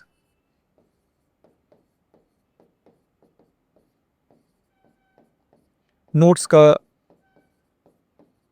रिवीजन होना चाहिए, ठीक है। उसके बाद अगर वो प्रीलिम का टॉपिक है, अगर है, ठीक है, तो उस पर एमसीक्यू हल करना होगा आपको, और एमसीक्यू में पीवाईक्यू सहित हल करना होगा, ठीक है। और अगर वो मेंस का टॉपिक है, अगर वो मेंस का टॉपिक है, तो मेंस में PYQ प्लस संभावित का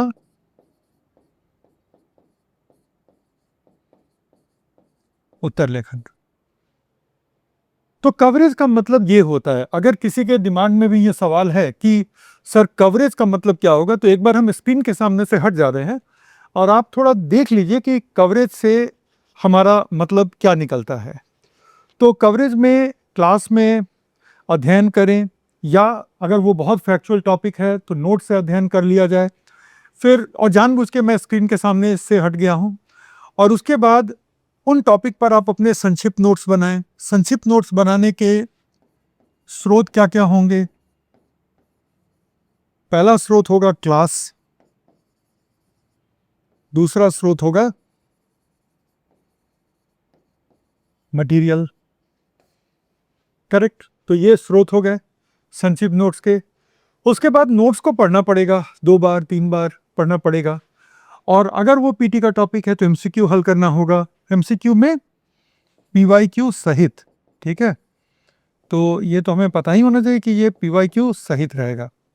और उसके बाद मेंस में पीवाईक्यू प्लस अन्य संभावित प्रश्नों का उत्तर लेखन। जब आप इतना करेंगे तो इसको हम कहते हैं कवरेज। और कवरेज का ये जो मिजाज है, ठीक है, ये जीएस और ऑप्शनल, ये दोनों पर लागू है। कवरेज का ये जो मिजाज है वो जीएस और ऑप्शनल दोनों पे लागू है। तो जब मैं अब आगे जो लिखने जा रहा हूं कि फेज 1 में आपका दूसरा लक्ष्य क्या होना चाहिए, तो वो है जाहिर है ऑप्शनल कवरेज। और ऑप्शनल कवरेज भी यही कहलाता है कि पहले आप क्लास में अध्ययन करें, कुछ जो फैक्चुअल टॉपिक हैं वो आप नोट से पढ़ें। देखिए, आप स्कूल के बच्चे नहीं हैं कि हर चीज़ आपको क्लास में पढ़ाया ही जाए तभी आप पढ़ेंगे।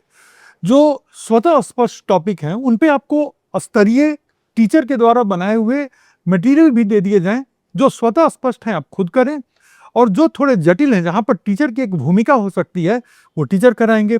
उसके बाद चाहे जो भी सोर्स हो, क्लास हो या मटेरियल हो, स्वयं के संक्षिप्त नोट में सारी चीज़ें एक जगह आ जाएं कि बाद में दोबारा ना तो क्लास देखना पड़े और ना हमें उन मटेरियल को दोबारा पढ़ना पड़े, और नोट्स का रिवीजन करके तब जरा प्रश्नों को हल करें। और जहाँ जहाँ गलती होगी, इसमें कोई शक नहीं है कि आप दोबारा अपने नोट्स में जाएंगे और आप उन गलतियों के बारीकियों में जाएंगे कि कहाँ गलती हुई, और आप अपने आप को सुधारते चले जाएंगे। उसके बाद अब अगर हम थोड़ा सा ऐसे देखें तो ये हमारा टारगेट नंबर 1 है ना? ये हमारा टारगेट नंबर 1 है। अब हम आते हैं टारगेट 2 पर। ये फेज 1 टारगेट 2 है।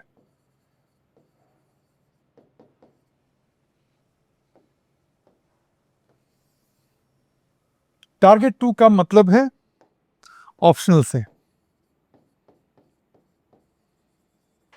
ऑप्शनल का सबसे पहले हमें करना होगा चयन। अगर आपने अपने ऑप्शनल को तय नहीं किया है तो सबसे पहले अपने ऑप्शनल को तय कर लें। अगर कोई ऐसा सब्जेक्ट है कि जिसमें बीए बीएससी के दौरान आपकी रुचि थी और आपको पढ़ना बिल्कुल बोझिल नहीं लगता था, तो वो आपके लिए सबसे अच्छा ऑप्शनल होगा। चाहे कोई भी कुछ भी कहे कि ये ऑप्शनल स्कोरिंग है, नॉन स्कोरिंग है, स्कोरिंग के चक्कर में ऑप्शनल नहीं लेना है, क्योंकि कोई भी ऑप्शनल हो, एक बुरे प्रदर्शन से वो नॉन स्कोरिंग हो जाता है और अच्छे प्रदर्शन से वो स्कोरिंग हो जाता है। मैं किसी ऑप्शनल को नहीं जानता हूं जहां पर अच्छे प्रदर्शन के बाद स्टूडेंट ने अच्छा स्कोर नहीं किया है, और किसी ऑप्शनल को नहीं जानता हूं जहां पर अगर प्रदर्शन हमारा औसत रहा है, औसत से कम रहा है, तो हमारे मार्क्स भी औसत या औसत से कम नहीं रहे हैं। तो विषय अपने आप में स्कोरिंग नहीं होता, विषय में आपका प्रदर्शन स्कोर का निर्धारक होता है। तो स्कोरिंग के बेसिस पे नहीं लेना चाहिए। सबसे पहले तो अपनी रुचि देखें और कहीं ना कहीं अपना रुझान देखें, अपना एप्टीट्यूड देखें। लेकिन अगर किन्हीं कारणों से वो रुचि न बन पाई हो ग्रेजुएशन के दौरान, जो कि संभव है, ठीक है, तो चयन में तो सबसे पहले हम बात कर लें रुचि की। ठीक है, कि अगर उस सब्जेक्ट में आपकी रुचि रही है, ठीक है, तब तो बहुत अच्छा है। या उस सब्जेक्ट के प्रति आपका एक रुझान रहा है, तो बहुत अच्छा है। लेकिन अगर वो नहीं रहा किसी किन्हीं कारणों से, तो आप जो हैं पॉपुलर ऑप्शनल में बेसिक को समझने की कोशिश करें। तो पॉपुलर सब्जेक्ट क्या क्या हैं? पॉपुलर सब्जेक्ट हो गया आपका भूगोल, पॉपुलर सब्जेक्ट हो गया आपका समाजशास्त्र, है ना? पॉपुलर सब्जेक्ट हो गया आपका मानव शास्त्र, एंथ्रोपोलॉजी जिसको हम कहते हैं, है ना? या पॉपुलर सब्जेक्ट हो गया आपका पीएसआईआर। ये सब आज के वक्त में कुछ पॉपुलर सब्जेक्ट हैं। तो इनमें से किसी एक सब्जेक्ट को उठाइए, ठीक है? अगर किसी सब्जेक्ट में आपकी रुचि नहीं बनी, रुझान नहीं बनी ग्रेजुएशन के दौरान, तो इनमें से कोई एक सब्जेक्ट उठाइए और एनसीईआरटी के लेवल पर पढ़ करके आप थोड़ा सा तय कीजिए कि इसमें किसमें इंटरेस्ट बन रहा है। तो रुझान अभी तक नहीं बना, लेकिन किसमें बन सकता है, ठीक है? क्योंकि अगर रुझान नहीं बना तो किसी भी सब्जेक्ट को 6-8 महीना पढ़ना, फिर रिवाइज करना, उस पर नोट्स बनाना बहुत बोझिल हो जाएगा। एक बार जब आपका ऑप्शनल का चयन हो गया, अब मैं इसमें ये नहीं जोड़ने जा रहा कि इसमें मटेरियल किस पर उपलब्ध है। आज की डेट में जितने सब्जेक्ट पॉपुलर हैं उन पर मटेरियल काफ़ी उपलब्ध है। इतना मटेरियल उपलब्ध है जितना करने की ज़रूरत नहीं है। तो फिर मटेरियल की ज़्यादा चिंता तो है नहीं हमें। तो ये देखिए कि मटेरियल तो मिल जाएगा, लेकिन आप कहाँ पे ऑलरेडी आपका रुझान है या आपकी रुचि है, या कहाँ रुचि बन सकती है, वो ज़रूरी है। और उसके बाद आप सब्जेक्ट का चयन कर लेते हैं। उसके बाद सब्जेक्ट की आप क्लास लेना स्टार्ट करते हैं, ठीक है? और इसके बाद आप इसका कवरेज पूरा करते हैं। ये कब होगा? फेज 1 में होगा, मतलब कि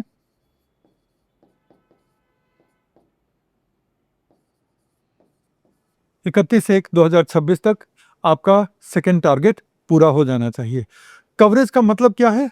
यहाँ पर हम देख चुके हैं कि कवरेज का मतलब क्या है। तो अब कवरेज वर्ड का इस्तेमाल मैं आसानी से कर रहा हूँ, क्योंकि आपको पता है कि कवरेज का मतलब क्या होता है। ये हो गया हमारा फेज 1। अब यहाँ पर ऑप्शनल में आपको पीवाईक्यू में सिर्फ और सिर्फ मेंस के आंसर लिखने हैं। तो प्रतिदिन का टारगेट रखिएगा कि 2 आंसर तो हम लिख ही रहे हैं, क्योंकि अगर 6 महीने आप ऑप्शनल की तैयारी कर रहे हैं तो 350-360 आंसर तो आपके लिखे होने चाहिए at the end of the course. इतने आंसर आपके अच्छे से लिखे होने चाहिए, और इनमें से कम 15-20 क्वेश्चन जो है, 15-20 आंसर आप चेक भी जरूर करा लीजिएगा। वो आपको बहुत ही ज़्यादा हेल्पफुल रहेगा, बहुत ही ज़्यादा हेल्पफुल रहेगा, ठीक है ना? तो ये टारगेट 2 हो गया। अब इसके बाद हम आते हैं फेज 2 पर।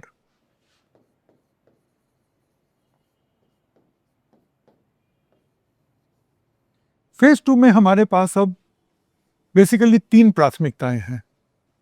लेकिन इन 3 प्राथमिकताओं पर आने के पहले हम बात करेंगे ये फेज 2 कब से कब है। 1 फरवरी 2026 से लेकर के 31 मार्च 2026 तक 2 महीने का ये फेज 2 है हमारा, ठीक है? तो सबसे पहले तो हमें क्या करना है, जो हमारे 7 फाउंडेशनल एरियाज ऑफ जीएस हैं, हमने देखा ना कि 7 फाउंडेशनल एरियाज हैं। तो ये 7 फाउंडेशनल एरियाज का रिवीजन करना है, और सिर्फ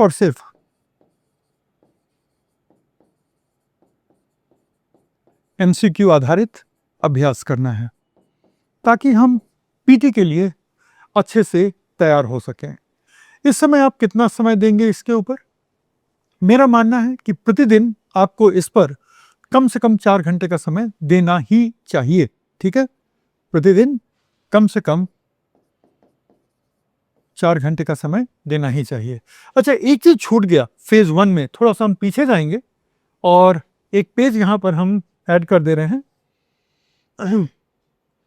एक चीज़ जो छूट गया हमारा, चलिए यहीं पे ऐड कर दे रहे हैं, क्योंकि बहुत ज़्यादा उसमें जगह चाहिए नहीं। तो ये है हमारा टारगेट 3। टारगेट 3 है सीसेट की तैयारी।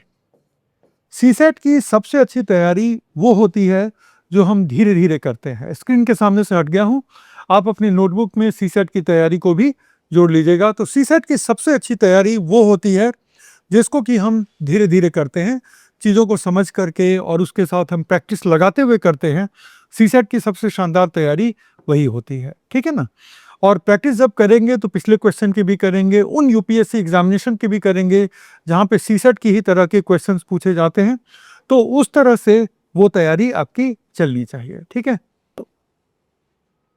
तो 4 घंटे तो आप फाउंडेशनल एरियाज के रिवीजन पर देंगे। अब आपको ऑप्शनल नहीं टच करना। 31 जनवरी 2026 के बाद पीटी तक आपको ऑप्शनल को टच तक नहीं करना है, ये याद रखिएगा। तो 4 घंटे आप यहां पर दे रहे हैं। उसके बाद बस 1 घंटा, ठीक है, सीसेट के अभ्यास पे दीजिएगा। ये इसलिए ज़रूरी है कि अगर आप अभ्यास छोड़ देंगे तो यहाँ पर आत्मविश्वास कम हो जाएगा। और बहुत सारे बच्चे हैं जो किन्हीं कारणों से सीसेट में वो क्वालिफाई नहीं कर पाते हैं। तो ये एक बहुत ही दुखद सिचुएशन होगी, तो वो नहीं होने देना है हमें। उसके बाद भी हमारे पास अभी काफ़ी समय रहता है, तो अब काफ़ी समय में हम क्या करने जा रहे हैं वो हम देखने जा रहे हैं। अब हमारे पास अभी भी तकरीबन 7 घंटे बचे हुए हैं। तो इन 7 घंटों में हमें बस 4 घंटे अलग से निकालने हैं। इन 7 घंटों में 3 आवर्स जो है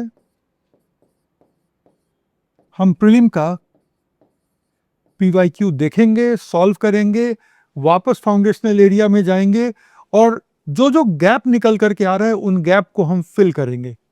तो 7 घंटे में से 3 घंटे हम प्रीलिम के पीवाईक्यू और बचे हुए 4 घंटों में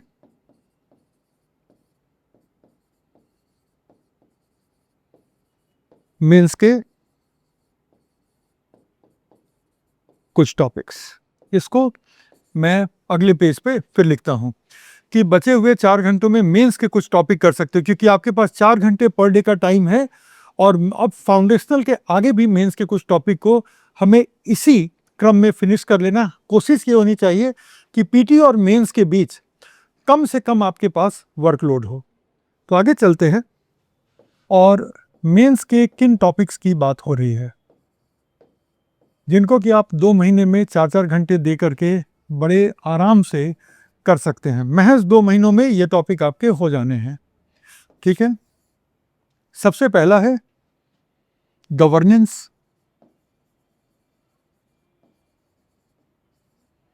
दूसरा है सोशल जस्टिस, तीसरा है इंटरनेशनल रिलेशन, चौथा है सोसाइटी। सोसाइटी और सोशल जस्टिस एक साथ किया जा सकता है। पांचवा है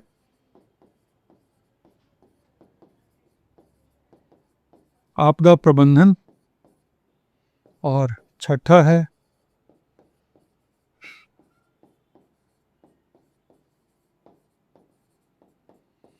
आंतरिक सुरक्षा। अब आप कहेंगे सर 6 टॉपिक है और आप कह रहे 2 ही महीने का समय है, तो चलिए हिसाब लगा लेते हैं।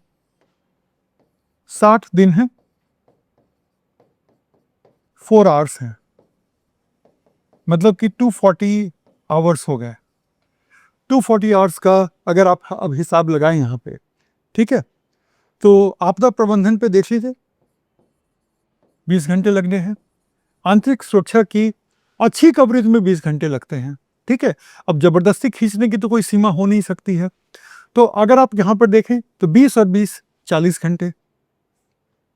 सोसाइटी 30 आवर्स, सोशल जस्टिस 20 घंटे, कितना हुआ 90 हो गया यहाँ पे, ठीक है ना। ये सब मिला करके 90 होता है। आईआर बहुत अच्छे से आप करेंगे 50, 140, 50, 190। हमारे पास घंटे कितने हैं 240। हिसाब कितने का लगा देख लिया।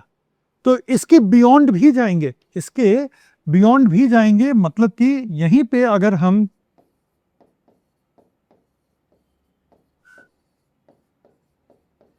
विश्व इतिहास भी कर लें, ठीक है। विश्व इतिहास में बमुश्किल आपके 30 घंटे लगने हैं, तो ये हो गया 220 घंटा। तो इतना कुछ कर लिया हमने मेंस के कुछ टॉपिक्स को इन 2 महीनों में। फिर आपका स्टार्ट होगा फेज 3। एक मिनट में बोर्ड के सामने से हट जाता हूं कि अगर आप लिख रहे थे तो यहां पर इस पॉइंट पर आप पॉज करके और चीजों को लिख लें।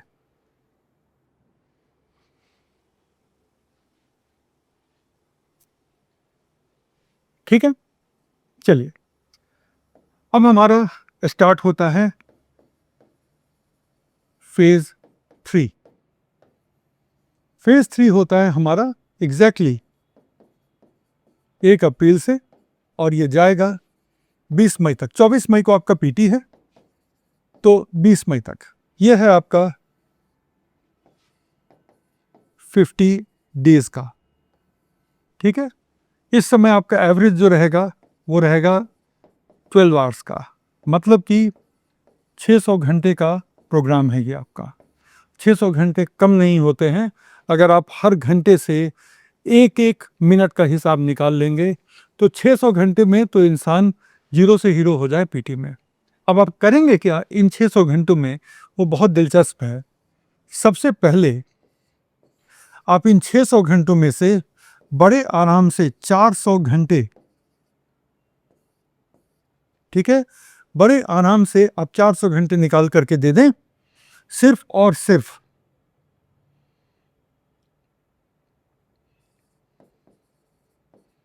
स्टैटिक एरियाज को। स्टैटिक एरियाज का मतलब है हिस्ट्री का स्टैटिक, पॉलिटी, इकोनॉमी। इकोनॉमी के स्टैटिक पार्ट की बात करो, उसका करंट तो अलग है, ठीक है। Science and tech, geography, environment. 400 घंटे इसलिए दें क्योंकि तकरीबन हमारे 50 to 60 क्वेश्चन स्टैटिक एरिया से आ ही जाते हैं। बचे अब हमारे पास 200 घंटे, ठीक है, बच गए हमारे पास 200 घंटे। इन 200 घंटे को पूरी तरह से करंट और रिलेटेड जीके में देना पड़ेगा, ठीक है। इनको पूरी तरह से करंट एंड रिलेटेड जीके में देना पड़ेगा। और करंट और रिलेटेड जीके में क्या शामिल हो जाएगा? करंट और उस पर आधारित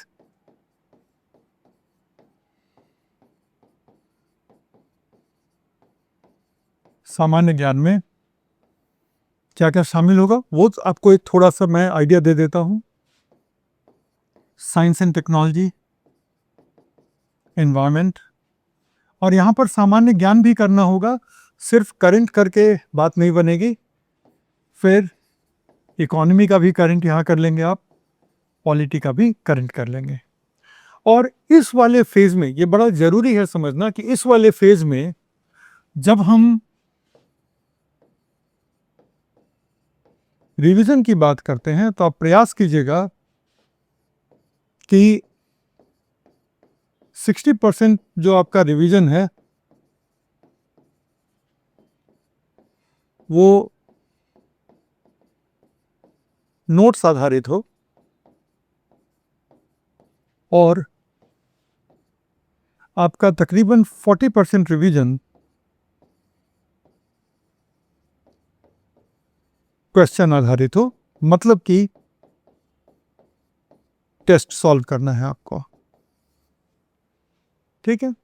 600 घंटे का हिसाब तो ऐसे लग गया, लेकिन इसके बाद आपको फिर से, ठीक है, 50 घंटे अलग से निकालने होंगे सी सेट के अभ्यास के लिए।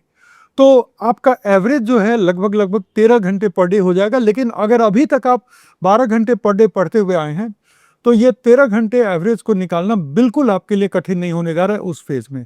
और अभी तक हम ये समझ गए हैं कि जून से लेकर 31 जनवरी 2026 तक का जो फेज है वो तय कर देगा कि आप 2026 के रेस में हैं या नहीं।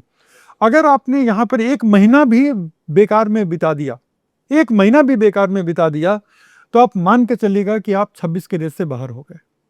सही बता रहा हूं मैं, मतलब डरा नहीं रहा हूं, लेकिन अगर जून से 31 जनवरी तक की जो जर्नी है हमारी 8 महीनों की, ठीक है, नहीं 8 महीने नहीं, हमारी, हाँ 8 महीनों की, जून को इंक्लूड करके 7 महीने अभी, और उसके बाद 8 महीनों की जो जर्नी है वो 8 महीने तय करेंगे कि आप इस रेस में कायदे से हैं या नहीं हैं।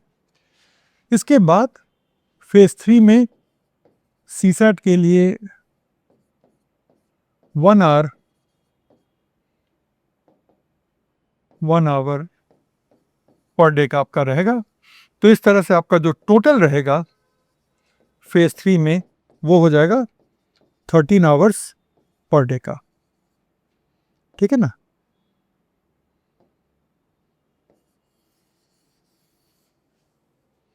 तो ये हो गया हमारा पूरा का पूरा फेज 3।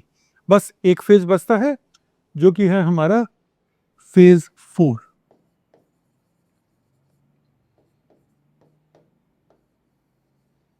फेज 4 स्टार्ट होता है तकरीबन 1 जून 2026 से और फिनिश होता है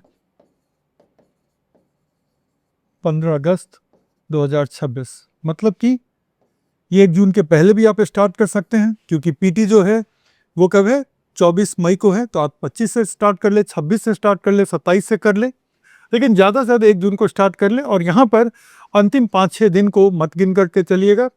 तो ये जो पीरियड है आपका 75 डेज का, इन 75 डेज में आपका एवरेज जो रहेगा वो 13 आवर्स का रहेगा। और अगर आप रेस में बने रहना चाहते हैं तो याद रखिएगा कि ये 13 आवर्स इस तरह से बटेंगे, 5 घंटे आपको ऑप्शनल को देना ही पड़ेगा। अगर आप ऑप्शनल को इग्नोर कीजिएगा तो 300 मार्क्स का सपना सपना रह जाएगा, वो हकीकत में नहीं बदलेगा। अब जो बचे हमारे 8 आवर्स हैं, ये 8 आवर्स जाएंगे जीएसएन एसए में। सबसे पहले हम आते हैं कि जीएस और एसए के 8 आवर्स को डिवाइड कैसे करना है।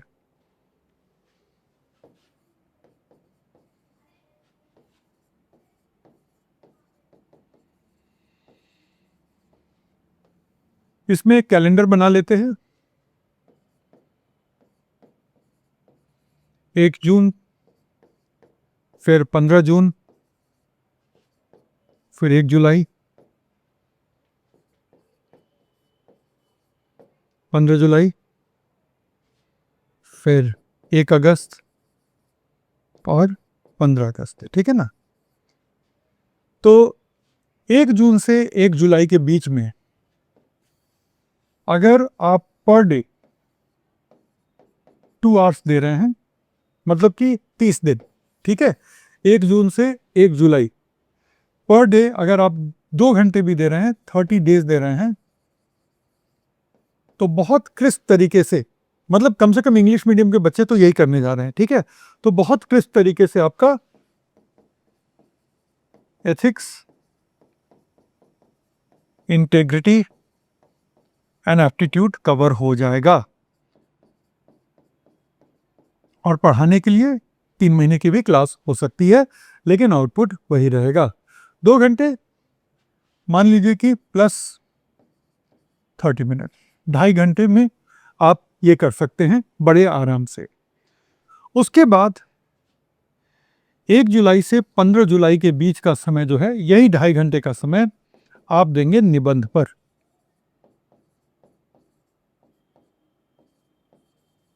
ठीक है, 1 जुलाई से 15 जुलाई तक का समय आप देंगे 15 दिनों का निबंध पर। अच्छा, ये क्या है, ये 2 पेपर हैं, ठीक है। ये कम समय में हो गया तो इससे ये मतलब तो है ही नहीं कि ये लाइट वेट है, बिल्कुल नहीं, ये 2 पेपर हैं। तो अब आप क्या करेंगे, ये वाला जो आपका फेज होगा ना, यहाँ पे ये वाला फेज 15 जुलाई से 15 अगस्त, मतलब 30 डेज, सिर्फ पेपर 4 प्लस निबंध का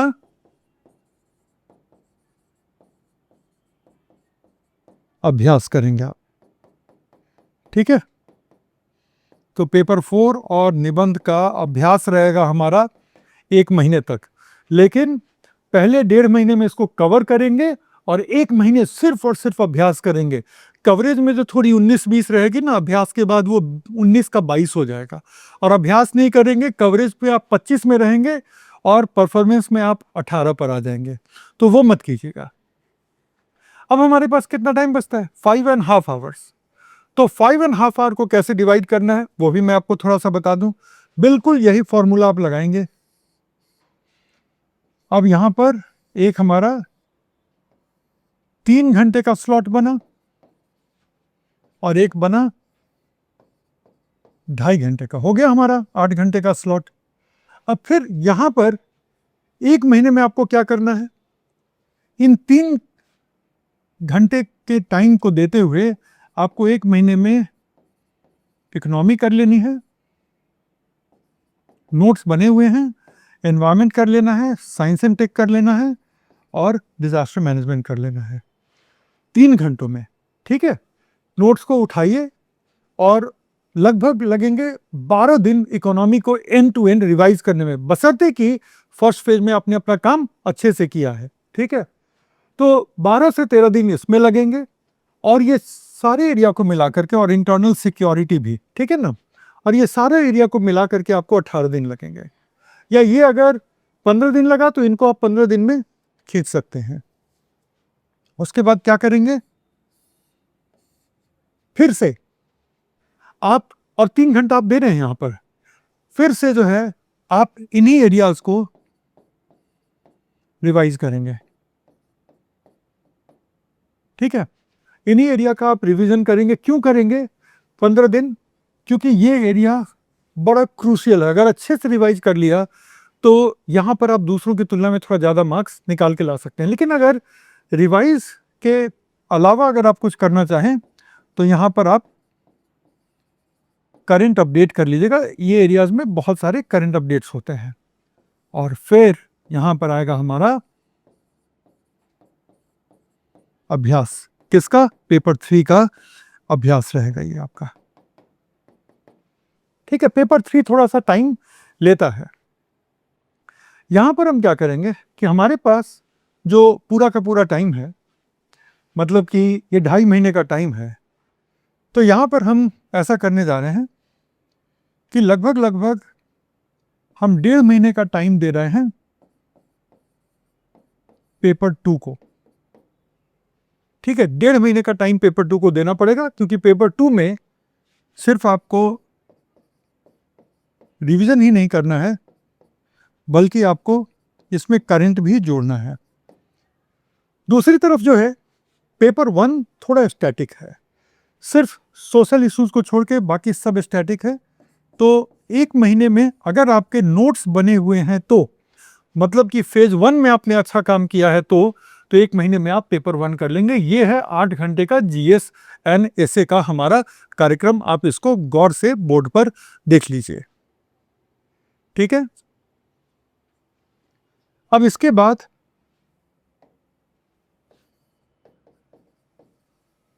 फाइव आवर्स ऑप्शनल बहुत होता है। इसमें प्रतिदिन आपको 3 घंटे का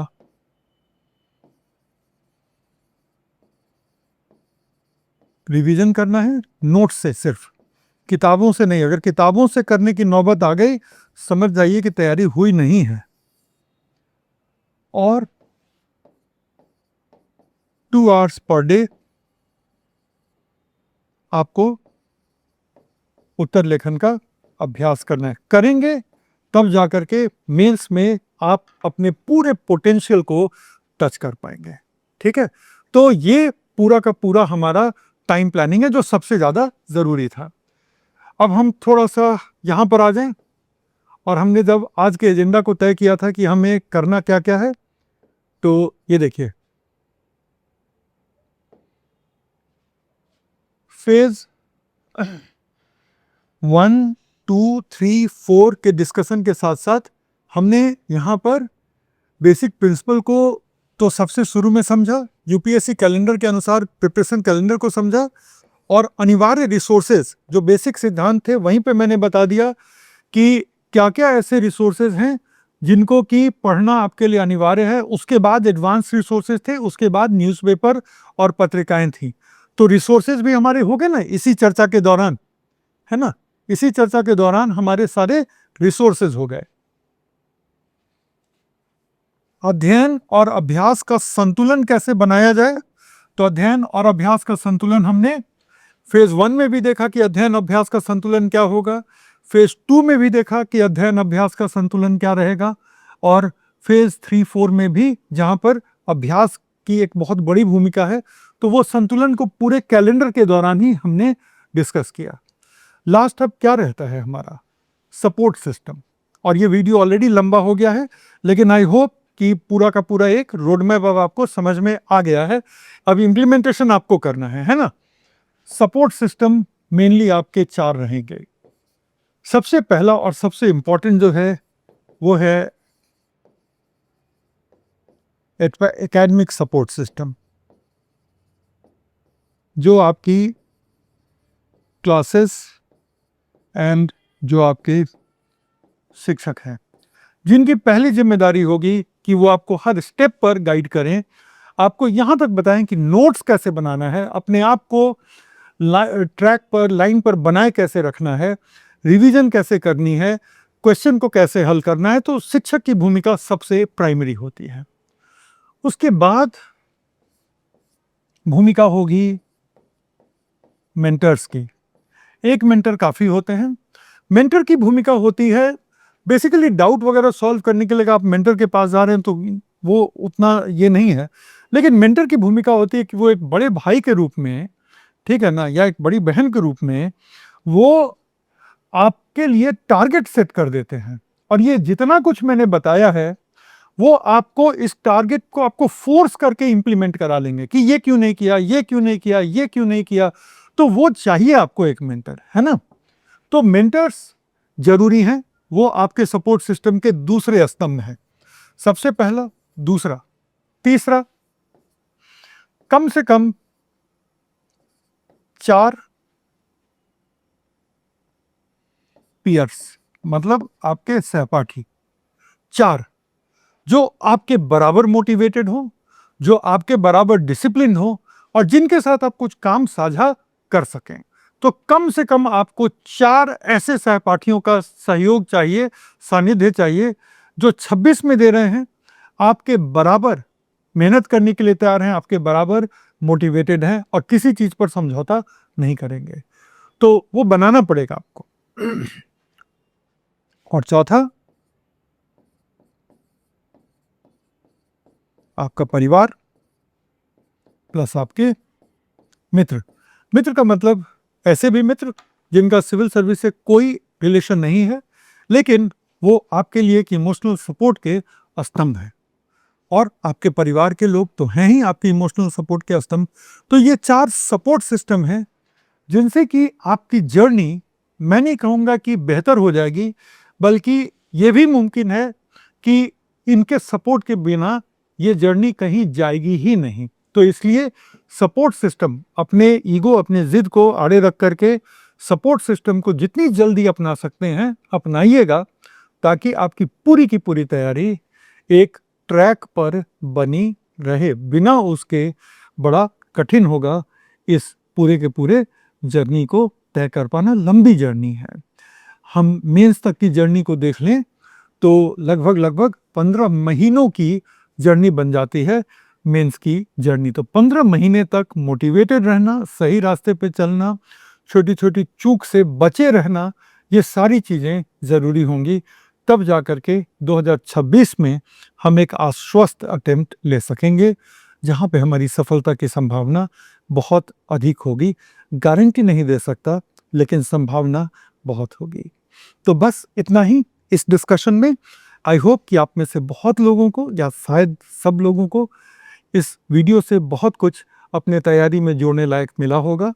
कोई भी प्लान हो उसको बनाना ज़रूरी है, इम्प्लीमेंट करना ज़रूरी है, और इम्प्लीमेंटेशन में निरंतरता ज़रूरी है। सफलता के बहुत करीब पहुंच जाएंगे आप। Goodbye and good luck to all of you.